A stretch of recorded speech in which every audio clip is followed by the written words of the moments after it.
Let's now simplify this complex fraction 1 over a plus 1 minus 1 over a, all of that over 1 over a. And now let's use method 2 to simplify this complex fraction. Now, step 1 of method 2 is to find the least common denominator of all the fractions within the complex fraction. Now, our denominators are a plus 1, a, and a, so our LCD would be a times a plus 1. Now, moving on to step 2, which is to multiply both the numerator and denominator of the complex fraction by this LCD, we would multiply the top and bottom by the a times a plus 1. So we would end up with the following fraction. We now move on to step 3. Now, step 3 is to use the distributive property to eliminate the denominators. So in the top, when we multiply the first term inside the brackets by the LCD, the a plus 1's cancel, and we end up with just a.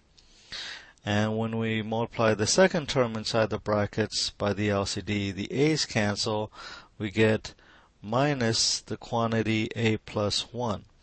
And don't forget that minus sign is for all of the numerator.